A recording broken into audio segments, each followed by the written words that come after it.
बिस्मिल्लाहिर्रहमानिर्रहीम। दोस्तों, आज की जो वीडियो है वो दो इस्लामी मुल्क जो यूरोप के सेंटर में है उनके बारे में बात करनी है। आपने नाम तो सुना होगा। The number one is Kosovo and the second one is Bosnia Herzegovina.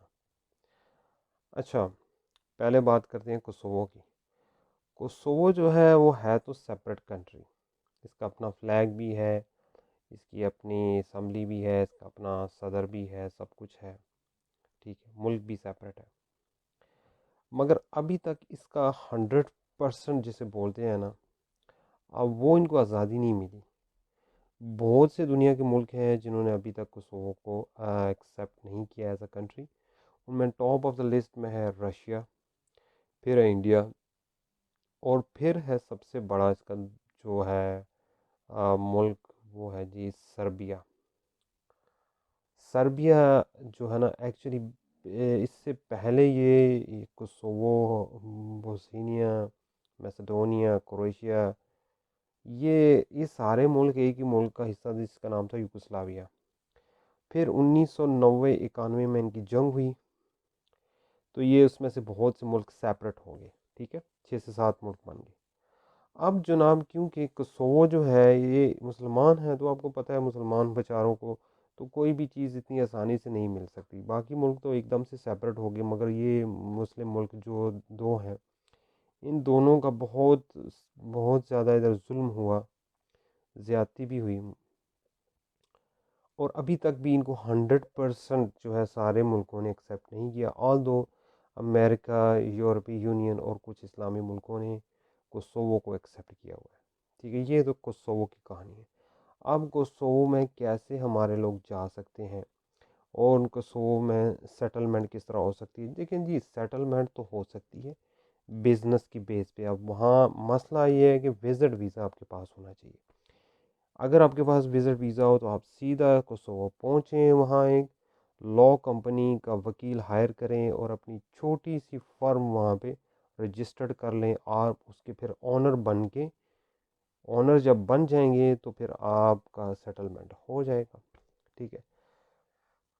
अच्छा, कंपनी खोलने के लिए कुछ थोड़ा सा खर्चा भी करना पड़ता है। एग्जाम्पल, सबसे पहले you have to hire the lawyer and you have to pay fees, and the fees can be 1,000 euro. Okay, देखिए 1,000 यूरो तो वकील लेते हैं, पाकिस्तान में भी लेते हैं और बड़े मुल्कों में भी लेते हैं। ठीक है, 1,000 आपकी फ़ीस लगेगी और आपकी कंपनी हो जाएगी रजिस्टर्ड। थोड़ी बहुत ही फ़ीस आगे लगेगी। उसके बाद आपको एक छोटा सा ऑफिस भी चाहिए होगा। ठीक है, ऑफिस भी चाहिए होगा, और उसके बाद उसके अंदर भी कुछ डालना होगा। ये नहीं कि सिर्फ शॉप खुल गई है और उसके अंदर कुछ है नहीं है तो भाई काम नहीं बन सकता। आपने शॉप खोलनी है, कुछ भी खोल लें, कुछ खाने पीने का छोटा मोटा कोई होटल सा खोल लें। ठीक है, या फिर आप कोई और कोई शॉप खोलना चाहते हैं, मोबाइल की कुछ शॉप खोल लें, उसके रख लें, कुछ पार्ट्स वगैरह रख लें। ठीक है, या कुछ अगर आपको कोई स्किल आता है तो आप उसकी शॉप भी खोल सकते हैं।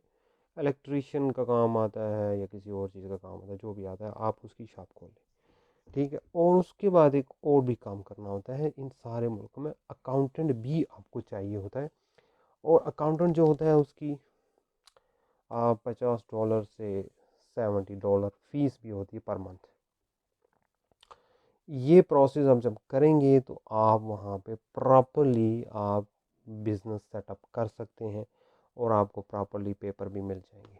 ठीक है, और लेटर ऑन स्टेज पे, let's say after 1 year 6 month, आप वीज़ा भी अप्लाई कर सकते हैं अपनी फैमिली का। ठीक है, अब कोसोवो की अम्बेसीज जो है ना हर मुल्क में नहीं है, ये भी आपने फाइंड आउट करना है। ठीक है, लाहौर में सुना है कोई है, उनकी कोई ऑफिस, वहाँ पे एप्लीकेशन वगैरह लेते हैं, but I am not 100% sure. ठीक है, ये तो होगी बात कोसोवो की। अब दूसरा इस्लामी मुल्क बोस्निया हर्ज़ेगोविना की बात करते हैं। बहुत ही खूबसूरत मुल्क है यूरोप का, इंतहाई लेवल का खूबसूरत। खूबसूरत पहाड़ हैं उसके, और दरिया हैं, नदियां हैं। इस्लामी मुल्क है, बेहतरीन कंट्री है।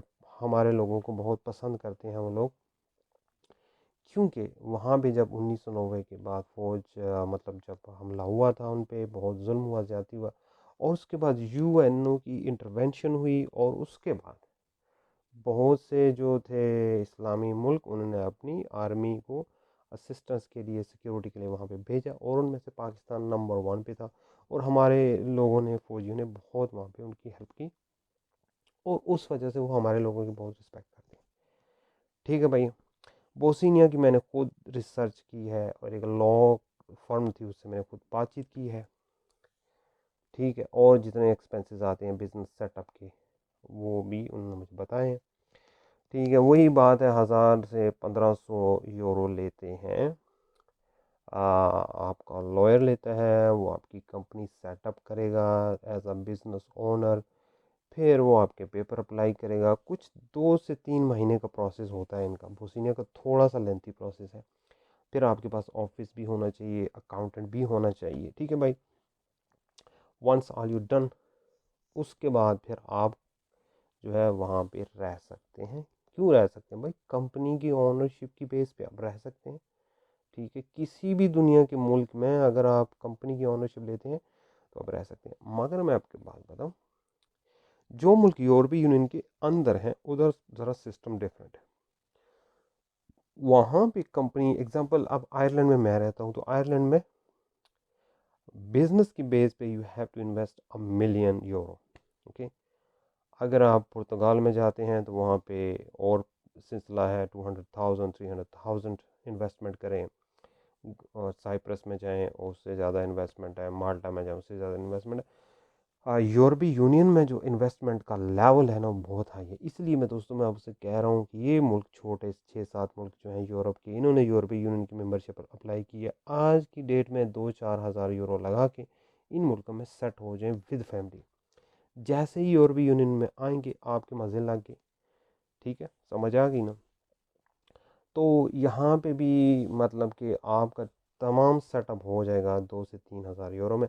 बाकी बिजनेस आपने क्या करना है भाई, उधर क्या इन्वेस्टमेंट करनी है, क्या आपके दिमाग में प्लान है? अगर आप दूसरे मुल्क में जा रहे हैं सेटलमेंट के लिए, ठीक है, ख़र्चा भी कर रहे हैं, तो थोड़ा सा कोई दिमाग पे भी ज़ोर लगाएं। देखें, दिमाग सबके पास होता है, उसको इस्तेमाल करना है। 2 नंबरियों पे इस्तेमाल नहीं करना, 1 नंबर पे इस्तेमाल करना है। वो कैसे? कि इस दिमाग को आप यूज़ करें, ये सोचें कि व्हाट आई कैन डू, मैं क्या कर सकता हूँ।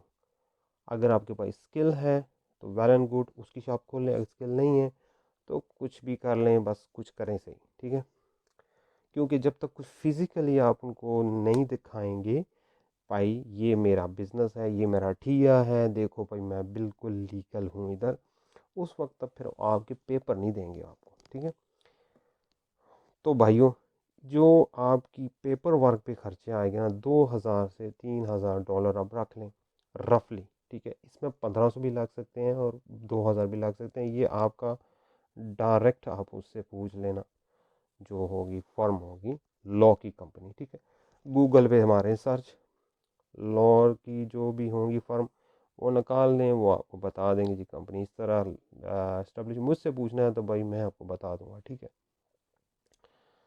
तो उसके बाद बिजनेस में कितना इन्वेस्टमेंट करना है, ये आपका अपना मसला है। क्योंकि आपने सोचना है भाई, आपने अपने मकान लेना है, उसका रेंट भी निकालना है, उसकी बिजली निकालनी है, गैस निकालनी है, और सर्दी भी होती है, हीटिंग भी चाहिए होती है। ठीक है। उसके अलावा खाने पीने का खर्चा भी आपको चाहिए। ये 4 खर्चे भी आपने निकालने हैं। और उसके बाद आपकी शॉप होगी, उसका रेंट होगा। फिर आपके इकड़ दुकड़ इधर उधर के जो खर्चे होंगे, ये 5-6 अखराजात निकालने के लिए आप खुद सोच लें भाई कि मैं 1,000 यूरो लगा के क्या ये सब कुछ निकाल सकता हूँ? नहीं। ठीक है। तो इसलिए आप अपनी इन्वेस्टमेंट का प्लान भी साथ साथ चलाएं। ये सिर्फ मत सोचिए मैंने आगे जाना है, नौकरी करनी है, कमाना है। नौकरियां शौकरियां नहीं है इधर भाई। यूरोप में नौकरी नहीं होती, नौकरी खुद निकालनी पड़ती है, दूसरों को भी नौकरियों में रखें। ठीक है। जब तक ये दिमाग नहीं लेके आएंगे, नौकरी का सिलसिला हर जगह नहीं होता भाई। मैं होटल में ये कर लूँगा, वो कर लूँगा, पैसे कमा लूँगा, वो बातें छोड़ें। आप 14-15 हज़ार लगाएं। मेरी बात सुने, ये इन्वेस्टमेंट है फ्यूचर के लिए। एक दफ़ा आप सेट हो गए, आपकी फैमिली सेट होगी, उनकी सिटीजनशिप बन गई, आने वाली नस्लें जो है ना वो सारी यही एसेट यूज़ करेंगे, जिसका नाम है पासपोर्ट। पासपोर्ट बहुत पावरफुल चीज़ है, मैं आपको बता रहा हूँ। उसकी वजह क्या है? आपके पास पासपोर्ट होगा, पूरी दुनिया आपके लिए ओपन है। जिस मुल्क में आप जाना चाहें, जिस मुल्क में आप रहना चाहें, आप रह सकते हैं, जॉब कर सकते हैं, सब कुछ कर सकते हैं। मगर पाकिस्तानी पासपोर्ट के साथ आपको पता है अच्छी तरह नहीं कर सकते। यूरोपियन पासपोर्ट चाहे वर्ष से वर्ष मुल्क है ना, उठा के देख लें, 100 मुल्कों की एंट्री है। जिस मुल्क को मर्जी यूरोप का गरीब से गरीब मुल्क उठा के मुझे बता दें और उसकी देखें कितनी वैल्यू है। तो इसलिए भाइयों, पासपोर्ट की पे इन्वेस्टमेंट करें आप, लगाएं पैसे इस पे, ठीक है। और उसके बाद ये ऐसा एसेट है कि फिर सारी ज़िंदगी आपकी सारी फैमिली, आपके बच्चे, उनके बच्चे, उनके बच्चे फिर पासपोर्ट खुद ही निकालेंगे। आई ना समझ? तो ये दो मुल्क हैं बड़े ही सबसे पहले इस्लामी मुल्क हैं, हमारे लोगों के लिए बहुत ही आइडियल जगह है। नमाज भी पढ़ सकते हैं, रोज़ा, हज। हज तो खैर सऊदी अरबिया में होता है, मगर वहाँ से भी होता होगा, वहाँ से लोग जाते होंगे, ठीक है। तो जुम्मा की नमाज़ भी पढ़ सकते हैं, हलाल फूड भी आप खा सकते हैं। मुसलमान मुल्क हैं, मुसलमान लोग हैं, खूबसूरत मुल्क हैं, अच्छी पीसफुल लाइफ गुजारें, थोड़ा बहुत खर्ची करें, ठीक है।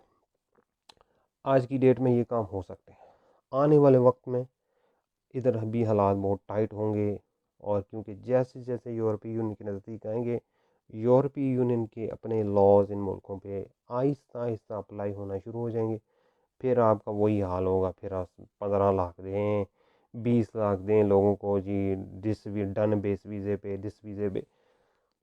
उन चीज़ों का कोई एडवांटेज नहीं है आपको, समझ आए? चीज़ वो करें जो लीगल हो, जो सीधी हो, जिसका लॉन्ग टर्म फ़ायदे हो। ये नहीं कि 20 लाख देंगे, धक्के खाएं, पीछे फैमिली वाले भी बेचारे, उनका भी हाल होगा ख़राब और आपका भी होगा ख़राब। ना कोई हाल, ना कोई मुस्तकबिल, ठीक है। इसलिए मैं ये दो मुल्क है ना, मैं 6 मुल्क गिनता हूँ भाई, पाकिस्तानियों इस पे ही जोर मारो।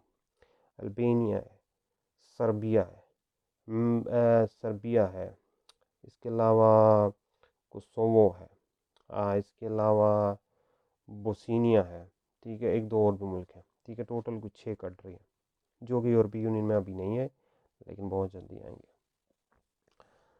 तो ये है मेरी वीडियो, चीख चीख के कह रहा हूँ, इन मुल्कों में जाएं सेटल हों, इन मुल्कों में जाएं सेटल हों, और जॉर्जिया में भी हो जाएं। जॉर्जिया में भी देखिए, जॉर्जिया का भी मैंने विज़िट किया हुआ है। ये जॉर्जिया वाले एयरपोर्ट से वापस कर देते हैं, ये कर देते हैं, वो बात आपकी सही है, मगर उन लोगों को वापस नहीं करते जो पहले से प्लानिंग करके आते हैं, ठीक है। पूरी तरह तैयारी करके किसी मुल्क में आप जाएं, जो अगला सवाल पूछे ठप से जवाब दें। क्या पूछेगा? क्यों आए हो, किसके लिए आए हो, कितने फंड्स हैं, टिकट दिखाओ, इंश्योरेंस दिखाओ, होटल बुकिंग दिखाओ। तो भाई तापड़ तापड़ तापड़ तापड़ दिखा दें। टूर प्लान क्या है, पहले ही सफ़र पे बना के रखें, ये लीजिए टूर प्लान, मैंने इस जगह जाना है, इतने दिन रहना है और मैंने वापस चला जाना है, ठीक है। जब आप इन हो जाएं वहाँ किसी उधर हमारे लोग हैं, इंडियन भी हैं, पाकिस्तानी भी हैं, और उधर के लोकल लोग भी हैं, जो वकील हैं, उनसे बात करें। जॉर्जिया में भी सेट हो सकते हैं आप, ठीक है। यूक्रेन भी अच्छा मुल्क है, यूक्रेन में भी आप सेट हो सकते हैं। देखिए, ये 8-10 मुल्क हैं यूरोप के, इनमें अभी सेटलमेंट बहुत इजी हो सकती है। बिजनेस सेटअप, मैं तो कहता हूँ the best is the business setup. Business को आराम से 1000-2000 यूरो में इन मुल्कों में आप सेटलमेंट कर सकते हैं। और उसके बाद इन्वेस्टमेंट की, मतलब पेपर वर्क पे इतना पैसा लगता है। आगे आपका बिजनेस प्रॉपर बिजनेस होना चाहिए, सिर्फ पेपरों में नहीं होना चाहिए, प्रॉपर बिजनेस होना चाहिए, ताकि वो आके आके बिजनेस को देखें और कुछ फिर उसके बाद आपका काम हो जाए, ठीक है। तो अब इतनी गुफ्तगू काफ़ी है, अगर समझदार के लिए कहते हैं 1 मिनट की भी इनफ होती है वीडियो, लेकिन मैंने थोड़ी सी लंबी कर दी। तो चलें, इंशाल्लाह अगली वीडियो में आऊँगी, फिर एक नया मुल्क लेके आएंगे। और अगर आपको वीडियो अच्छी लगती है तो भाइयों आगे फिर भेजें इसको भी, ठीक है, और लोगों तक भी, ताकि उन लोगों को भी कुछ फ़ायदा हो। आपने तो फ़ायदा उठा लिया, ठीक है, नहीं तो किसी और को दें मौका। इजाज़त चाहता हूँ, अल्लाह हाफिज़।